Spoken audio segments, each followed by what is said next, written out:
January 17, 1945. The Ardennes Forest, Belgium. The sound is not a roar, but a whip-crack, sharp, singular, and utterly out of place against the muffled, snow-deadened forest. It is 8:30 in the morning. A mist of freezing dew and burnt cordite hangs low, clinging to the skeletal black branches of the fir trees. The ground, a mosaic of churned mud and ice, is silent beneath a fresh, thin blanket of white. Sergeant Jack Ranson, his breath steaming thick in the iron-cold air, squints through the periscope of his M4A3 Sherman. His hands, though numb, possess the muscle memory of months of war, one gripping the traversing wheel, the other poised above the firing solenoid. Ahead, 300 meters down a narrow, iced-over track, a German Panzerkampfwagen V, the formidable Panther, moves with slow, arrogant deliberation. Its 75mm KWK-42 cannon, longer than Ranson's entire tank, seems to sniff the air for danger. Its massive turret a heavy, angular expression of German engineering superiority. The German crew, bundled in thick wool and leather, are confident. They have seen the M4 Sherman before. They know its outline, its vulnerabilities, and its limitations. For the German tankers, the Sherman is a nuisance, a tactical speed bump, easily dispatched and quickly forgotten. Their doctrine is built on this material truth. Their armor is impervious, and the enemy's main gun is a pea shooter. Ranson's Sherman, however, is subtly different. It is one of the newer variants, the Easy 8, but its true difference lies not in its suspension, but in the dull, bronze-colored projectiles stacked carefully within the ready racks below. Among the standard M62 high-explosive anti-tank (HVAP) rounds rests a short, dense quiver of ammunition known simply as HVAP, high-velocity armor-piercing, a core of tungsten carbide, sharp, dense, and unforgiving. The Panther's cannon flashes. The resulting report is a concussive thunderclap that vibrates in the chest. Ranson instinctively flinches as the German shell, a black blur of steel, glances off a nearby tree, shearing it in half and sending a shower of splinters and ice into the air. The German tank stops, positioning itself for the final, leisurely kill shot. This is the moment of expected annihilation for Ranson and his crew. The world holds its breath, waiting for the expected German victory. Then, Ranson yells. Not a panicked command, but a guttural release of months of accumulated frustration. Gunner, HVAP, load, target, turret ring, center mass, fire. The loader shoves the heavy round into the breech. The 76mm M1A2 cannon cracks. The sound is sharper, higher-pitched, and far faster than the German gun's boom. It is the sound of metal tearing through atmosphere at nearly 1,000 meters per second. The projectile, a sub-caliber dart jacketed in lighter aluminum, strikes the Panther not with the expected, dull clang of an ineffectual round, but with a horrifying, high-pitched screech of penetration. A vivid, yellow-white flash blooms on the German turret glacis. A small, perfect hole appears as if punched by a giant's fist. Inside the Panther, the world instantly becomes a whirlwind of shrapnel, superheated gas, and molten steel, the infamous spalling effect. Secondary explosions rumble deep within the German hull. The Panther stops its deliberate movement, its turret seizing up, smoke beginning to trail from the driver's hatch. It is finished. The silence that follows is profound. It is the sound of a fundamental, technological truth collapsing. The hunter has become the hunted, and the confidence of the German armored corps, built painstakingly over 5 years of war, has just been shredded by a single, tungsten-tipped dart. Historical context. The long shadow of the Blitzkrieg. To understand the seismic shock delivered by that single, unexpected shot in the freezing Ardennes, we must first recall the historical context of armored warfare. The years 1940 through 1943 had established a terrifying material reality for the Western Allies. German tanks were, pound for pound, superior. The transition into the mid-war period cemented this disparity. While American industry, the very engine of democracy, delivered the M4 Sherman in astonishing numbers, tens of thousands of reliable, well-engineered and logistically sound medium tanks, it had prioritized speed of production and mobility over monolithic armor and raw penetrative power.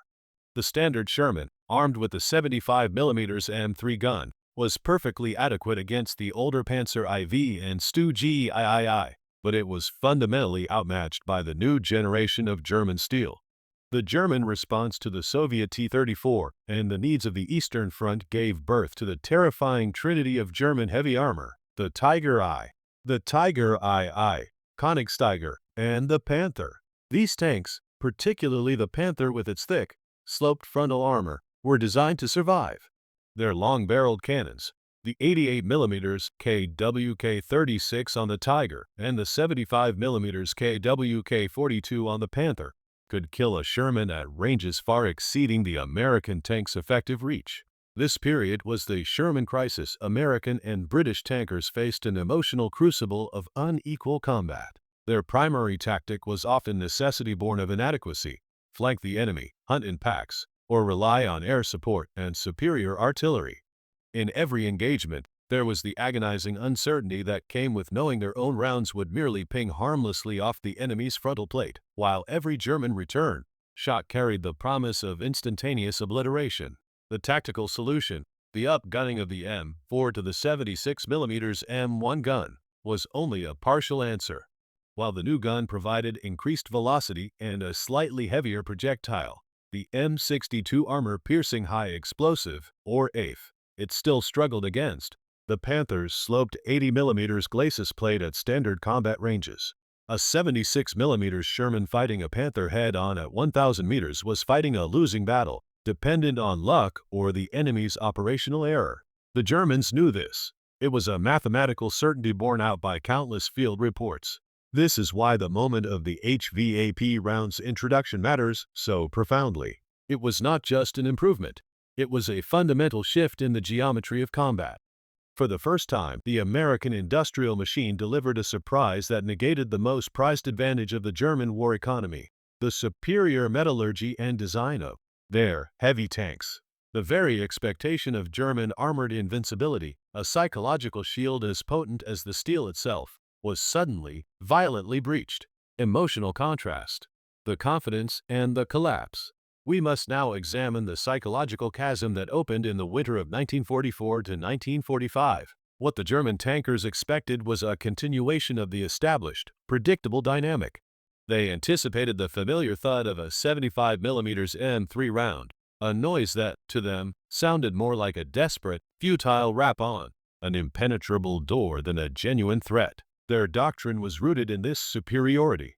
They saw themselves as the apex predators of the battlefield, their tanks moving through the Allied formations like wolves among sheep.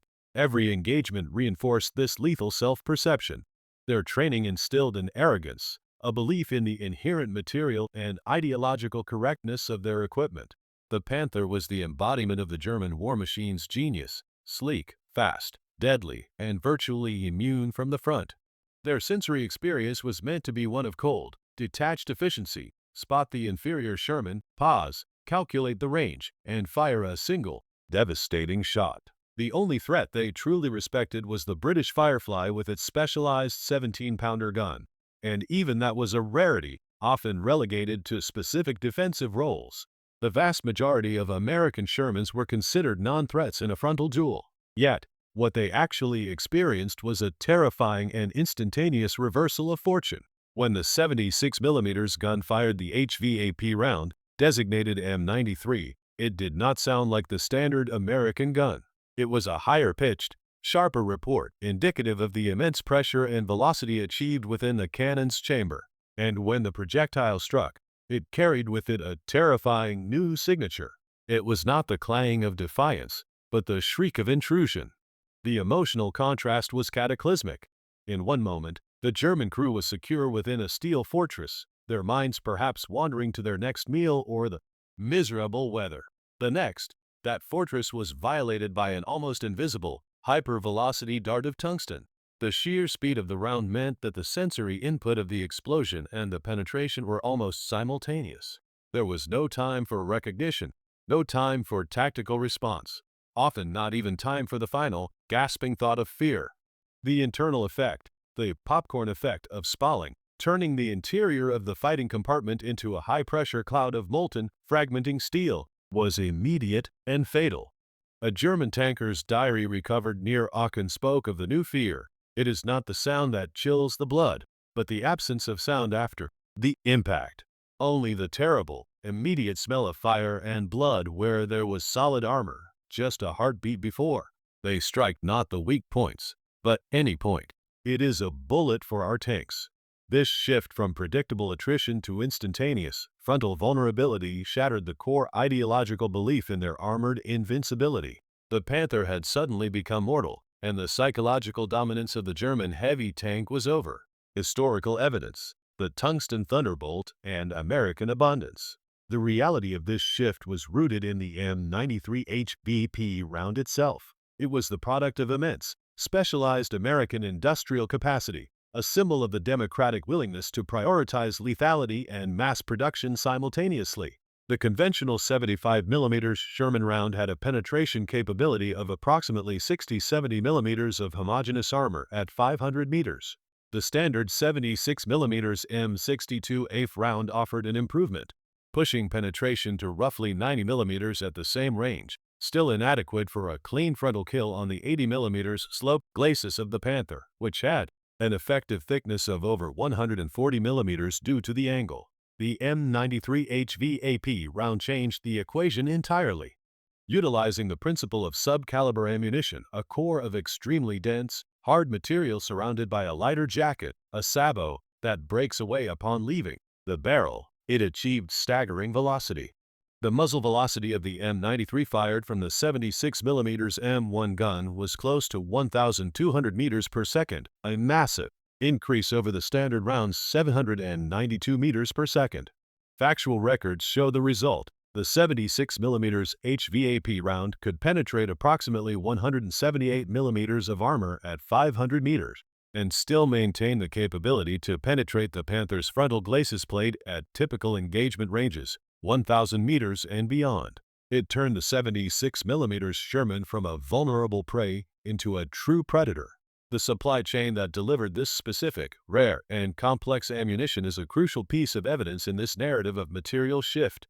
Tungsten, the core material, was scarce. Its initial use was reserved, deployed strategically to tank battalions in the European Theater of Operations, ETO, beginning in the late summer of 1944.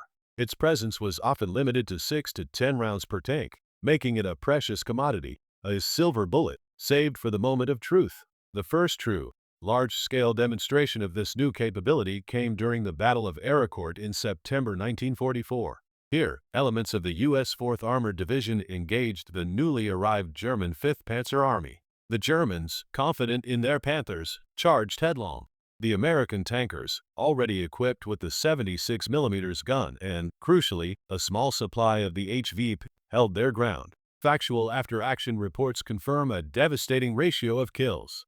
In that engagement, the Americans destroyed at least 49 German tanks, mostly Panthers, often reporting clean, frontal penetrations that stunned both sides. Major General Hugh Gaffey, commanding the 4th Armored Division, later referenced this period, emphasizing not just the new round, but the renewed confidence it instilled.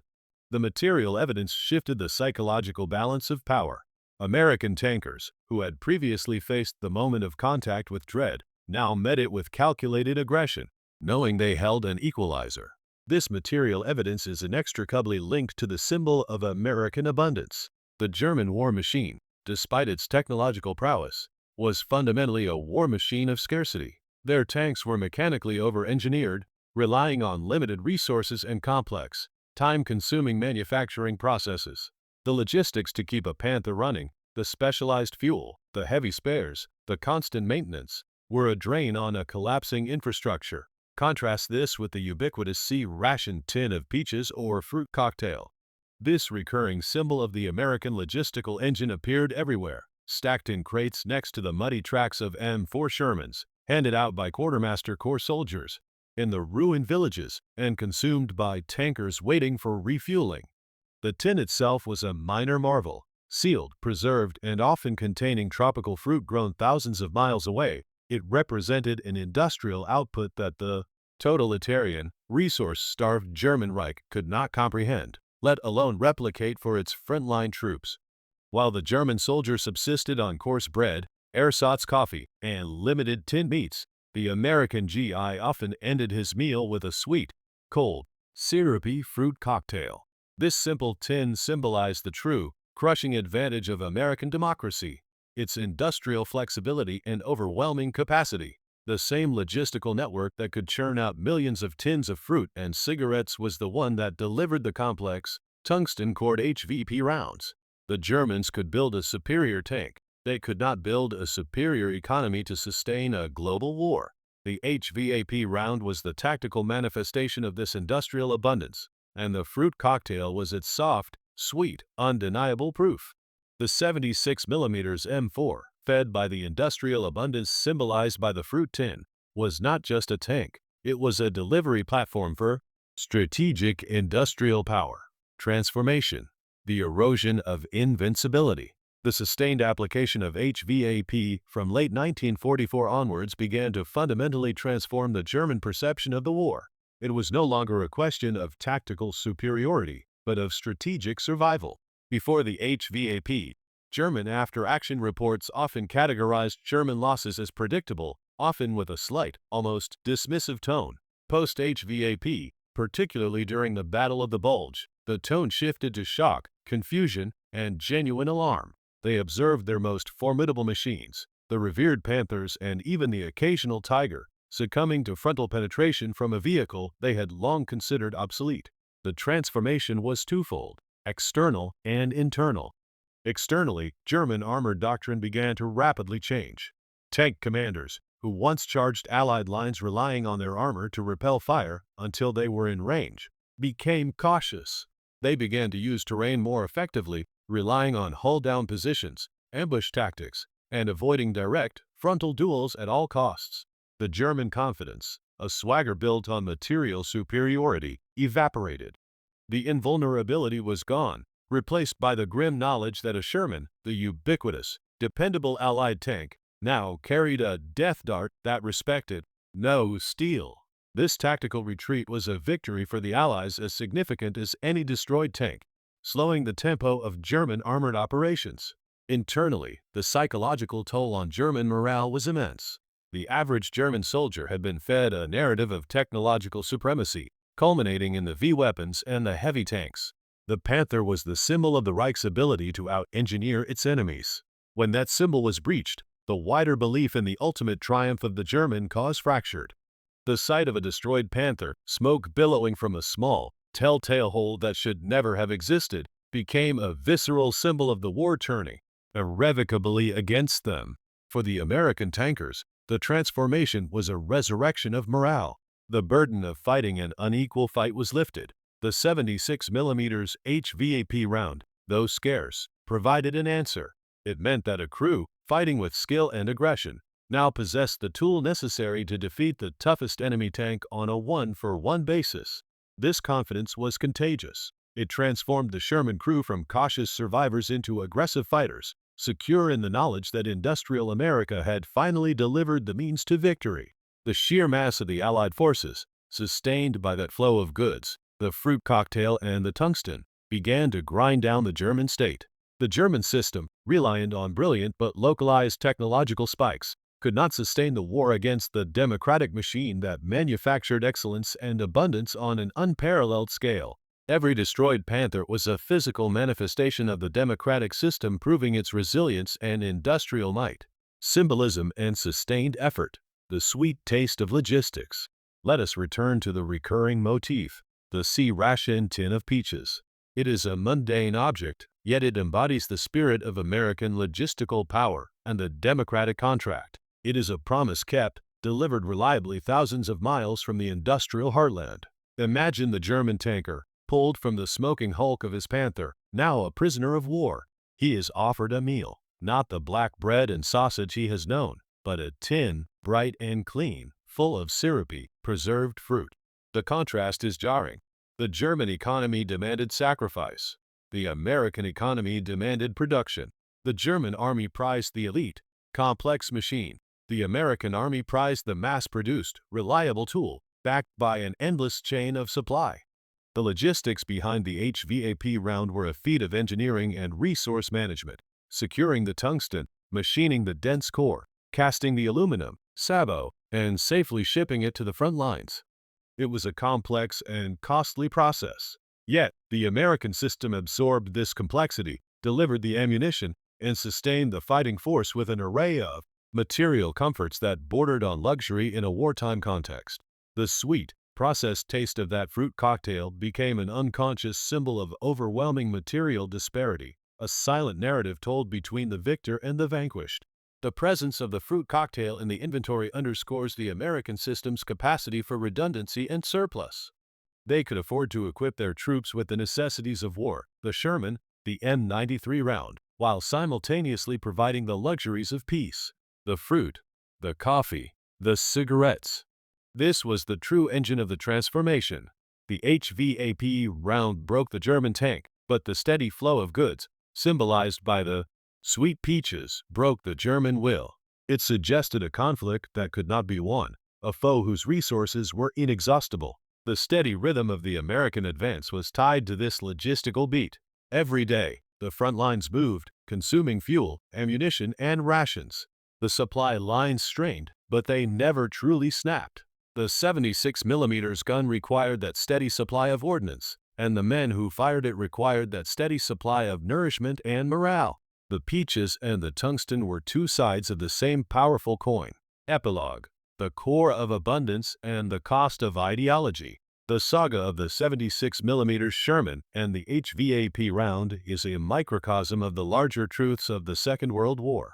It is not merely a tale of material substitution, but a philosophical realization. The German war machine, for all its vaunted panzers and disciplined soldiers, was ultimately a brittle construct of authoritarian ideology and over-engineered scarcity. It was designed for rapid, localized, total victory. When the war became a long, grinding contest of industrial resilience and resource management, the German system was exposed as fundamentally flawed and unsustainable. The cost of its belief that quality and complexity could outweigh the sheer quantity and robust reliability of the democratic output proved terminal. The American M4 Sherman, initially underestimated, stands as a testament to the power of a flexible, adaptive, and democratically fueled industrial base.